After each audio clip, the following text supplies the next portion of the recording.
Swing and a ground ball, stabbed by Folk. He has it. He underhands to first, and the Boston Red Sox are the world champions. For the first time in 86 years, the Red Sox have won baseball's world championship. Can you believe it? Welcome back, everyone. My name is Tyler. This is the Fenway Files, and finally, I can finally say we have baseball back in our lives. Opening day is tomorrow.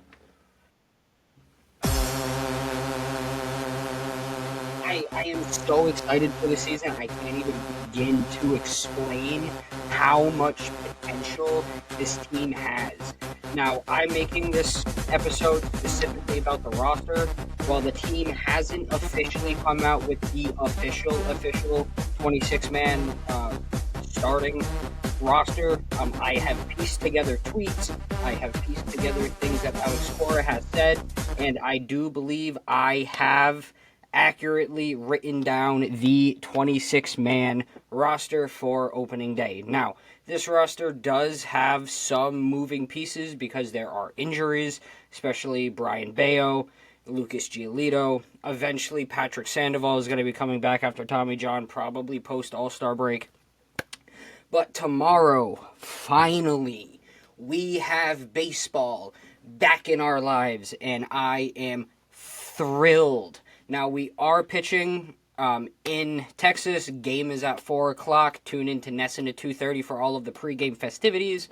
But we are facing tomorrow's projected starters. We know for a fact Garrett Crochet, left-handed flamethrower, is going for Boston. Nathan Eovaldi, bearing some sort of last-minute injury, will be starting for Texas tomorrow. So I'm not going to highlight the remainder of the series. I'll do that later on, and probably the next video looking back at the Texas series or something similar. But game is at 4 o'clock, so please make sure you tune in to the game on Nesson. If you have trouble with Nesson, I do apologize. The app kind of blows. But anyway, looking at our 26-man roster, I don't see a lot of holes. There are two big holes that were not filled during the offseason. Backup catcher and backup first baseman. And that's fucking it. All right? Looking at the landscape of the AL East, we're back, boys. We are so back because New York doesn't stand a chance in hell. They literally have some dude who's working at McDonald's as their third, fourth, and fifth string, third, fourth, and fifth day starters. Like, literally, who even is Will Warren? I'm sorry, but, like, who are you? Baltimore literally replaced Anthony Santander with a worse version who's always hurt in Tyler O'Neill, which I loved him as the Red Sox last year, but, like, you're not on the team anymore, so good riddance.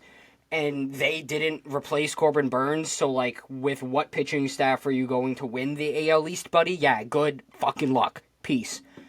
Toronto, no offense, but you don't have the bullpen.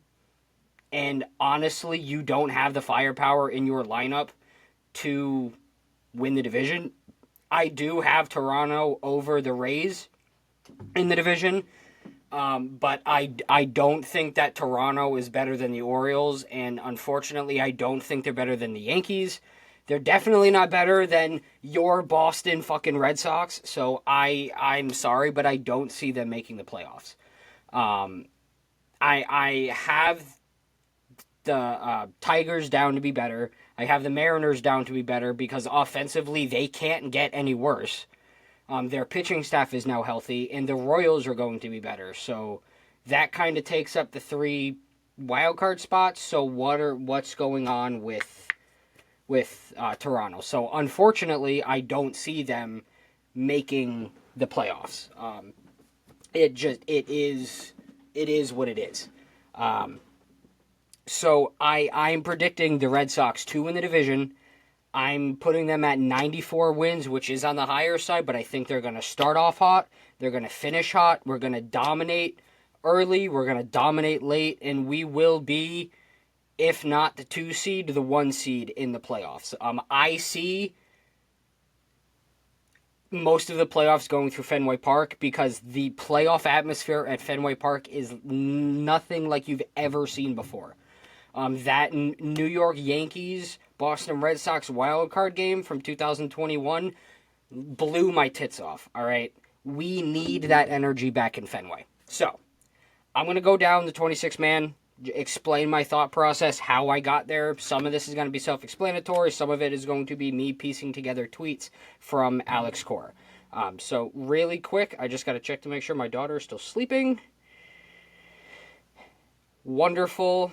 And it is go time. So, for our starting rotation, some of this is going to be kind of obvious. Garrett Crochet, number 1 opening day starter. That's pretty self-explanatory. No surprise there.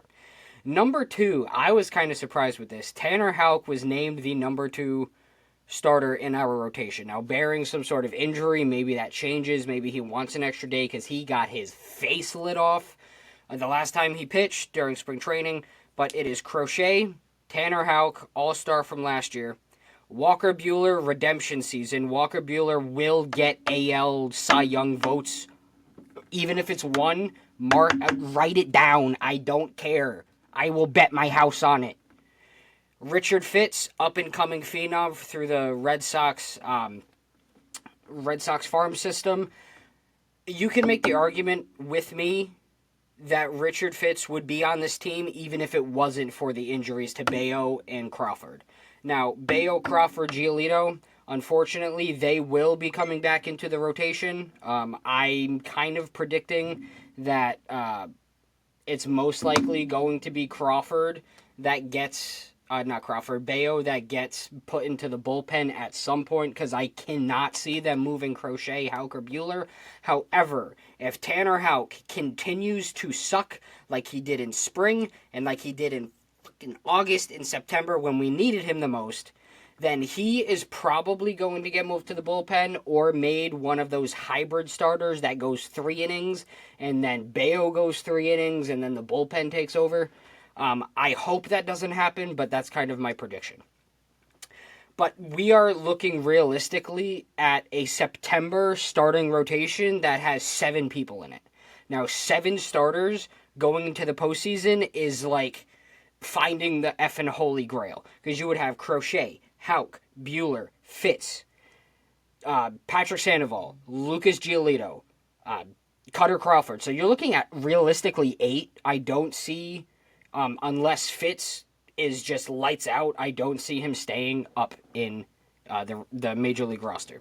So, again, Crochet, Houck, Buehler, 1, 2, 3. If Houck is good, that is arguably the best 1, 2, 3 punch in baseball. Don't even have, like, other than the Mariners, that is probably the best 1, 2, 3 in baseball. Then you have Richard Fitz, and then last but not least is Sean Newcomb, who is on the starting day roster because of those injuries. If it wasn't for the injuries, he would be in AAA. Had a fantastic spring that doesn't take away from the fact that he's on this team because of injuries. Bullpen, we have Garrett Whitlock, Justin Wilson, Greg Weiser, unfortunately, Justin Slayton, Brandon Bernardino, Zach Kelly, and Aroldis Chapman, and then you also have Liam Hendricks. So, I actually made one small error because... Nope. So there's actually a chance that Brandon Bernardino doesn't make the opening day roster, which is really weird. Cora has said repeatedly that he wants 3 lefties, but the issue is Chapman's a lefty, and so that sets up for a lot of lefties. Because let's just say Garrett Crochet pitches 6 strong. Are you going to have 2 more lefties come into the bullpen? Because Cora said that Aroldis Chapman is the closer, which solved the closer problem. But what are you going to do with that? So I put a question mark next to Brandon Bernardino because Liam Hendricks was given a roster spot. Alex Cora said that there are 5 rotation spots locked up. Garrett Whitlock, Justin Slayton, Zach Kelly, Aroldis Chapman, and Liam Hendricks. So that kind of leaves a little bit of wiggle room for Justin Wilson, Greg Weissert and Brandon Bernardino. I am pushing. I'm sorry. I am pushing for Greg Weissert to be left off the opening day roster. Now, we need all the pitching help we can get. That's fine. He doesn't help. He's mediocre. He's mid. He's like the 2020 version of the Boston Red Sox condensed into a player. No offense to Greg Weissert. He's got some really filthy off-speed stuff, but his off-speed stuff gets hit like Rihanna at Chris Rock's house, or Chris Brown's house. Like, come on. Sorry, that was a really offensive joke, but when Greg Weissert throws, his balls get... I'm about to just suspend myself. You know what? Honestly...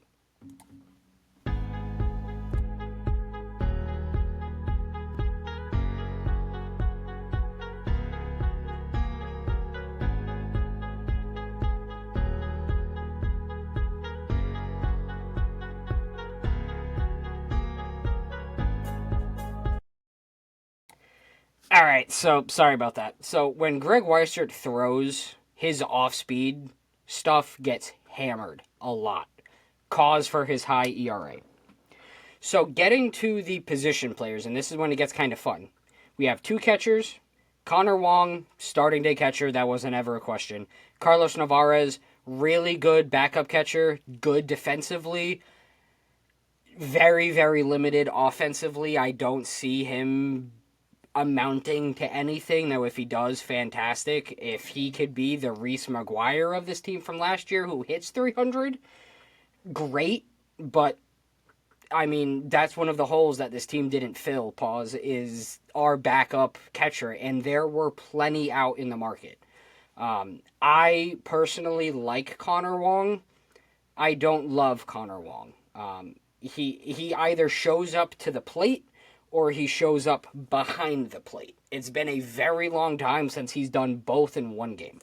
And what I want from our Red Sox opening day catcher is a catcher who is really good at calling the game, gets on base, hits for some power, but isn't a defensive liability. Connor Wong struggles with his arm strength. It's something he worked on in the offseason, but it's something he's always struggled with. At first base, we have Tristan Casas, one of the more controversial players on the team. Second base, we have David Hamilton and young upstart rookie Christian Campbell. Now, Christian Campbell is going to be fluctuated in the outfield at some points here and there, but second base is the position he came up playing. It's the position he played the most in spring training. It's also the position he looked the most confident in. Now, the reason... and I'm being very, very specific about this. The reason why I have David Hamilton starting over Christian Campbell is because if Christian Campbell would have been the opening day starting second baseman, Alex Cora would have called him the opening day starting second baseman. However, Alex Cora, when he was telling Christian Campbell he made the opening day roster, he said, "You made the opening day roster. Not you are our starting second baseman." So I think Christian Campbell is going to start the year on the bench, probably get his first at-bat in the third or fourth game of the Rangers series as David Hamilton needs some rest. Now, if David Hamilton throws his back out between literally 11 o'clock at night and tomorrow at 4, then maybe he'll get the start, but Alex Cora is very specific about his word choice. If Christian Campbell was the starting second baseman, when Cora told Campbell, he would have called him the starting second baseman. All he told Christian Campbell was, "You made the opening day roster." Now, there are 26 people on the roster. That doesn't mean you are the starting second baseman. That is why I have David Hamilton down as the starting second baseman. Shortstop, Trevor Story. If we weren't paying Trevor Story $20-something million and he wasn't good defensively, he would not be on this team. Plain and simple, Marcelo Meyer, in my opinion, earned the spot in camp, played good enough, played hard enough, but because we are paying Story so much money, that's the reason why he is the opening day shortstop. Third baseman, this is the biggest news of the day. Cora officially announced Alex Bregman as the opening day third baseman, meaning that Rafael Devers, who is the next player I was about to get to, is from now on the Red Sox permanent DH. And I saw a tweet, and I'm pretty sure it might have been Tyler Milliken. I could be completely wrong. I saw a tweet that said David Ortiz was announced to be the permanent designated hitter for the Red Sox at age 28. Rafael Devers was announced to be the permanent designated hitter for the Boston Red Sox at age 28.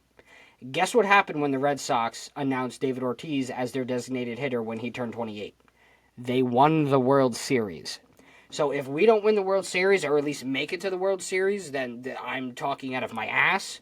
But it would be a really cool one of those like incidences where it happened before and it's happening now, of history repeating itself. In the outfield, we have the center field stud Ceddanne Rafaela, who I'm still upset with changed his number. Then we have Wilyer Abreu in right field, and Jarren Duran in left field. Now, Jarren Duran, arguably the best player on the team last year. I don't think he's going to be the best player on the team this year, simply because of Garrett Crochet and Alex Bregman. However, if Jarren Duran has a 10-WAR season, this team will make the World Series. I would put my life on it. If Jarren Duran has a 10-WAR season, bats 300, hits 30 bombs, and gets 100 RBIs and 25 stolen bases, one of, like, literally all-star MVP type player, the Red Sox are making the World Series. And that's on business.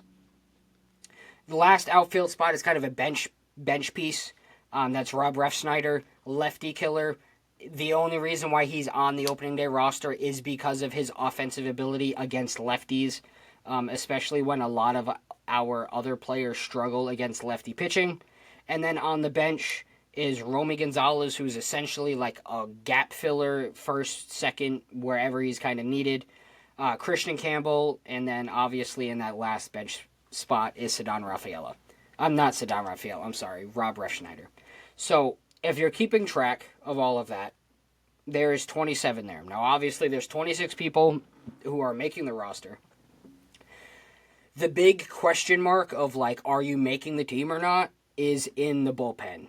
It's between Greg Weiser and Brandon Bernardino. Whitlock, Wilson, Slayton, Kelly, and Chapman, and Hendricks all have locked roster spots. So it really comes down to them. So we'll see what happens.